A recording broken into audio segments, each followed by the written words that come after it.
My question to you is कि अगर तुमको 24 साल के लिए इमेंस पावर मिले कि तुम जो करना चाहो वो कर सकते हो।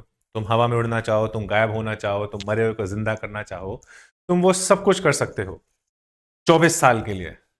बट उसके बाद तुम्हारी जो सोल है वो डेविल्स के पास जाएगी। हेवन में नहीं जाएगी, हेल में डेविल के पास जाएगी। तो क्या तुम इस बार्गेन को करने के लिए रेडी होगे? अब थोड़ा इसी सवाल पे सोचना, बिकॉज इसी सवाल के ऊपर क्रिस्टोफर मार्लो ने डॉक्टर फॉस्टस लिखी है। डॉक्टर फॉस्टस एक ऐसा प्ले है जो बच्चों के इंग्लिश ऑनर्स में भी है, मास्टर्स में भी है, एंड इससे रिलेटेड आपसे यूजीसी नेट में भी एग्जाम में क्वेश्चंस पूछे जाते हैं। So we are not only going to study the summary of Dr. Foster's, we are going to understand its concepts. Conceptual basis पे हम इसको आज इस प्ले को आज हम समझेंगे। डॉक्टर फॉस्टर्स में जैसे आप लोगों ने सुना होगा, it is considered as a Faustian bargain, not considered but इसमें फॉस्टियन बार्गेन के ऊपर they ask you question, or they can ask you question on Dr. Foster's as an allegory. They can even ask you about the last hour damnation. ये सारी चीजें हैं। अगर आप लोगों ने इसके बारे में नहीं सुना तो don't worry about it, we are going to discuss all these things. तभी मैं कंसेप्चुअल बोल रहा हूँ। This video is going to be conceptual. अगर आप सिर्फ समरी ढूंढ रहे हो खाली, अगर आपका माइंड अभी भी वही चल रहा है कि कोई भी क्वेश्चन आएगा चाहे वो 10 नंबर का हो या 20 नंबर का हो, we are just going to write down the summary, please इस वीडियो को अभी छोड़ दो। बिकॉज मैं वैसा बंदा नहीं हूं कि मैं आप लोगों को summary पढ़ाऊं।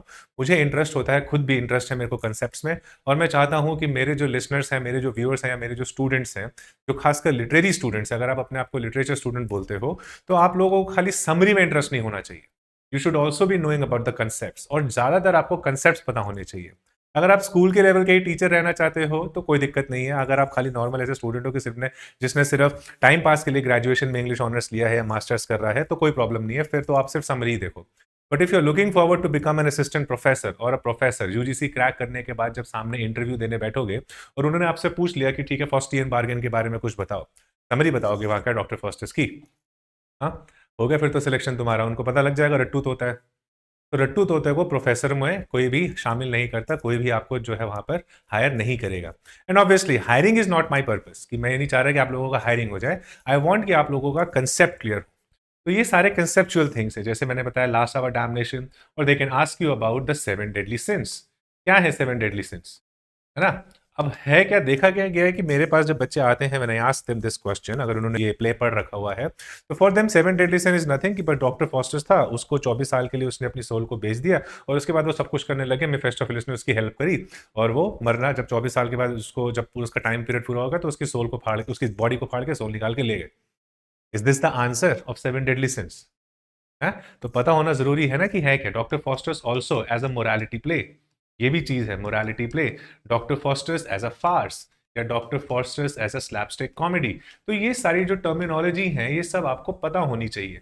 And these are all the things that we are going to discuss in this video. तो अब इसमें एक चीज स्टार्ट करते हैं डॉक्टर फॉस्टर्स की, जो मेन है, दैट इज कि डॉक्टर फॉस्टर्स में एक चलता है आपका एक स्टोरी। अगर आपको मैं बताऊं, ये डॉक्टर फॉस्टर्स में नहीं है, बट अगर इसको समझना हो तो एक ग्रीक माइथोलॉजी में there was a guy named इकरिस।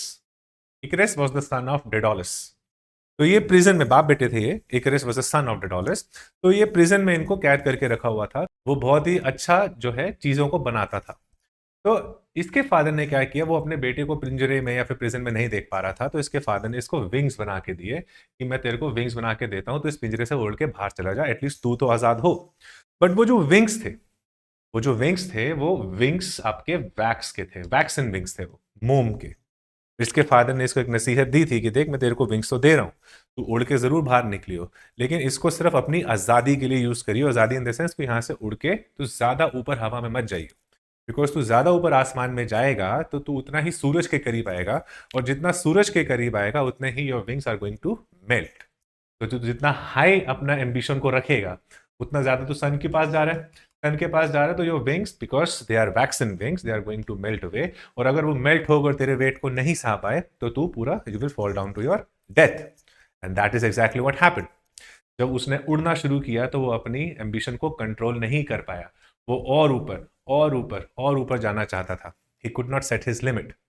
तो जब इस लिमिट को जब वो सेट नहीं कर पाया, वो अपनी एक, इस चीज को हम बोलते हैं he became an over richer. Over reach, जरूरत से ज्यादा, लिमिट से ज्यादा, है ना। तो जब वो उसको क्रॉस कर जाता है तो वो उतना ही ज्यादा सूरज के पास पहुंचता है और उसका एक डूम दिखाया गया है कि उसका डूम हो जाता है। तो अगर इसको ग्रीक माइथोलॉजी से मैं रिलेट करूं डॉक्टर फॉस्टस को, the same concept has been shown in doctor Faustus. Doctor Faustus was a guy who wanted to become an overreacher. He wanted to fight against the forces of the nature. He was an intellectual. He had PhD in almost each and every subject, in law, be it medicine, be it science, be it whatever subjects. You name the subject, he had a PhD in that. He had achieved immense level of knowledge किसी भी field में. But even after gathering all that knowledge, even after having a lot of money, he was unsatisfied. सब कुछ होने के बाद भी अगर आप अनसेटिस्फाइड हो तो उसको ये लगा कि क्या फायदा है ऐसी नॉलेज का, क्या फायदा है ऐसी पैसे का जो मेरे को अभी भी सेटिस्फैक्शन नहीं दे पा रही है। क्यों? बिकॉज उसको ये लगता था कि मैंने लॉ पढ़ तो लिया है, बट लॉ पढ़ने से हुआ क्या, मैं सिर्फ इन लॉ मेकर्स को चाट रहा हूं, उनकी सिर्फ चाटना ही तो हुआ, बस उनकी जी हजूरी करना ही तो हुआ। मैंने मेडिसिन पढ़ तो ली है, मेरे को मेडिसिन का ए से लेके जेड तक सब कुछ, शुरुआत पिन से लेके एरोप्लेन तक सब कुछ पता है, बट अगर कोई मरा हुआ है मैं उसको जिंदा नहीं कर पा रहा। What is the purpose of medicine? है? मैंने अगर इतनी नॉलेज ली है और मैं अपनी मर्जी का कुछ कर ही नहीं पा रहा, then what is the point? To seek the point what he did, उसको कुछ दो बंदों ने सजेस्ट किया, आप स्टोरी में देखोगे, वाल्डेस एंड कॉर्नेलियस बंदे के नाम है, तो उनको सजेस्ट करते हैं black magic which is called necromancy. Necromancy, ये चीज इसमें आएगी। तो वो कहते हैं कि यार अगर तू ब्लैक मैजिक प्रैक्टिस करेगा, you would be able to do all those things which you are still not able to do. तो वो स्टार्टिंग में उसको ये लगता है कि हाँ यार चीज बात तो सही है, बिकॉज ब्लैक मैजिक की उसने क्या किया, बुक्स ला के पढ़ना शुरू कर दी, अब सारी सब कुछ पढ़ना। जब उसने पढ़ा तो उसको ये लगा कि यार ये वो किताबें हैं, ये वो नॉलेज है जो मेरे को वो चीज दे सकती है जो अभी तक मेरी नॉलेज नहीं दे पाई है। देखो, the ambition, the over ambitiousness, the overreaching concept. अब यही पूरा कंसेप्ट जो है आप 14th सेंचुरी में एक कंसेप्ट डाल दो जो वहां पर चला, जिसको हम बोलेंगे renaissance humanism. Renaissance humanism, renaissance means fight for knowledge, fight for knowledge. अब जो लोग थे इस टाइम पे, they wanted knowledge, they wanted to grasp knowledge, उनको ये चाहिए था कि बस जितनी नॉलेज मिल जाए, because for them knowledge was the source to come out of the clutches of the church, to come out of the clutches. जो उस टाइम पे प्रीस्ट जो लोग थे वो सिर्फ अपने ही फंडे चलाए जा रहे थे, सिर्फ उन्हीं के कि हमने जो बोल दिया वही करना होगा, और knowledge became a sword for those type of people जो सिर्फ प्रीस्ट के फंडों से बचना चाहते थे, निकलना चाहते थे उनके हथकंडों से। तो रेनेसा जो है उस टाइम पे बहुत ज्यादा बूम कर रहा था, that is why it is called renaissance humanism, and this is what you are going to, you should know कि होता क्या है रेनेसा ह्यूमैनिज्म, है ना।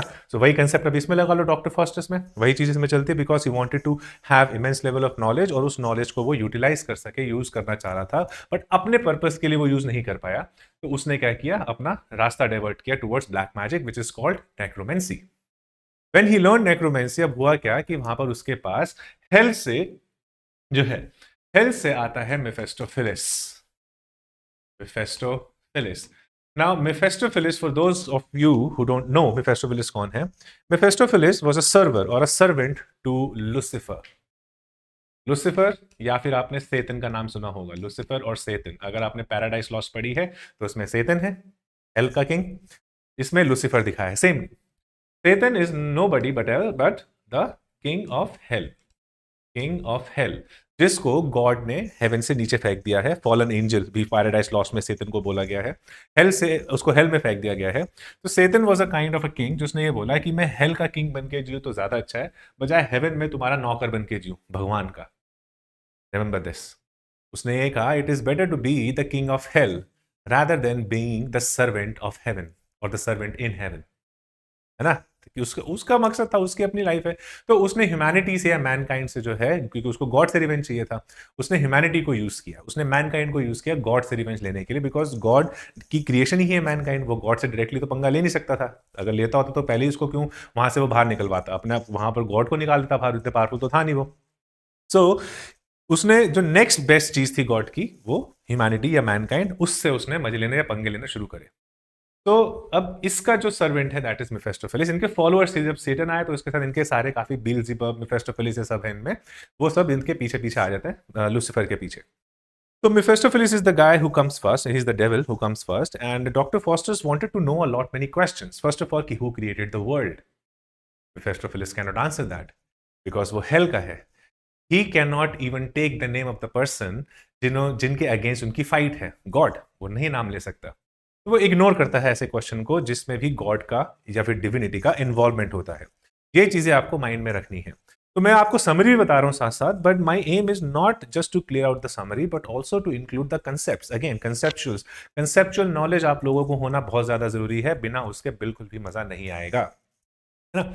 या फिर बिल्कुल भी आपको समझ तो आ जाएगी, समरी में कुछ उतना मजा नहीं है, है ना। 20 मार्क्स के आंसर में खाली समरी लिख कर आ रहे हो डॉक्टर फॉस्टर्स की स्टार्टिंग से लेके एंड तक। यार जब आप लोग कैसे कैसे कह सकते हो बिना टेक्स्ट पढ़े, बिना कंसेप्ट को समझे, खाली समरी के बेसिस पे जिंदा कैसे हो यार। मुझे तो समझ में नहीं आता, खारिज होना शुरू हो जाती है कि कैसे तुम लोग, अगर मेरे को समरी तुम लोग आंसर में लिख के दे दो, मैं पूरा आंसर फाड़ दूं। तो प्लीज समरी से थोड़ा ऊपर उठो। You should also understand the analysis, you should also know the themes, उसके सिंबल्स, उसके कंसेप्ट, किस चीज पे लिखा गया है ना। तो अब जब इसमें हम और एक चीज जो अब इसको समझेंगे, दैट इज लूसीफर मेफिस्टोफेलिस वो उसको बोलता है कि ठीक है अभी आई विल हेल्प यू, जो भी तेरे को चाहिए for the period of 24 years. 24 years के लिए जो तू कहेगा हम तेरे को देंगे, जो तू मांगेगा हम तुमको देंगे, जिसमें डिविनिटी इन्वॉल्व नहीं होनी चाहिए बस।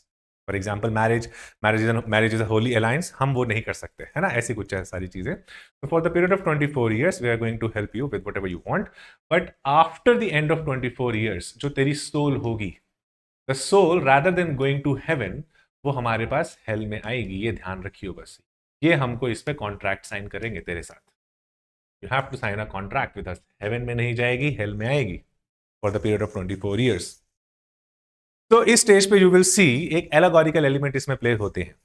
एलागोरिकल एलिमेंट क्या है कि वेरन आपकी जो एब्स्ट्रैक्ट आइडियाज हैं, एब्स्ट्रैक्ट आइडियाज मतलब हैप्पीनेस, सैडनेस, गुडनेस, ये वाली सारी जो चीजें होती हैं हमारे माइंड के आइडियाज है, सारे माइंड की सोच है।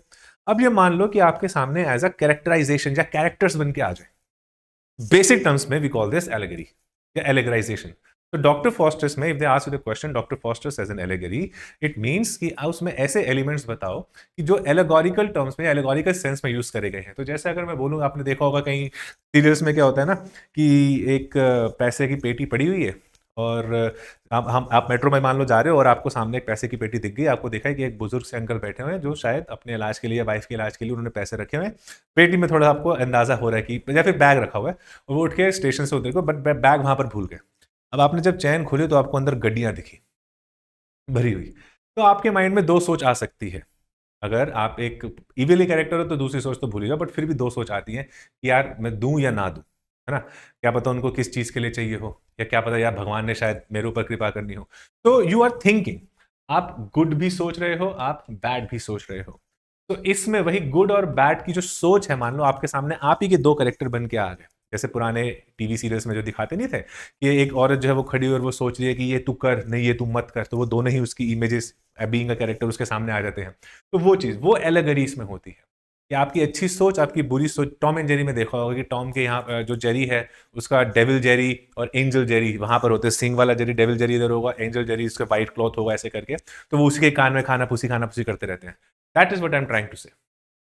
तो वो एलेगोरिकल एलिमेंट्स वो सारे इसमें जो आएंगे, इसमें इस बार रोल उसका जो है प्ले किया गया है। ना वो गुड एंजल और बैड एंजल आते हैं, then they try to tell him और कन्विंस हिम। गुड एंजल बोलता है that there is no need, whatever you have is already sufficient enough, there is no need, no point in diverting yourself to this और such a path. क्यों सिर्फ 24 साल के लिए, तू eternity soul, because जब हेल में जाएगी तो वो एटर्निटी के लिए जाएगी, हमेशा के लिए चली जाएगी। ये ध्यान रखियो, कभी भी वापस तू हेवन पे नहीं जा पाएगा। क्यों सिर्फ for the period of 24 years you want to sell out your soul. इसको वो फिर भी उसको इग्नोर करता है। डेविल समझाता है कि नहीं नहीं भाई कर ले, तो 24 साल है तेरे पास, तो वो सब कुछ कर पाएगा जब तक नहीं कर पाया। 24 साल is such a long time, बाद में देखेंगे जो होगा देखा जाएगा तब, जब कुछ करना होगा तो। That is what he explains, and more often than not he falls for the bad angel. आप स्टोरी में देखोगे कि जितनी बार भी अगर कुछ ऐसे वो डिलेमा में पड़ेगा तो मोस्ट ऑफ द टाइम के सारे टाइम वो बैड एंजल के उसमें ही फॉल करेगा। ठीक है, उसके एडवाइस पे, उसके ओपिनियन पे।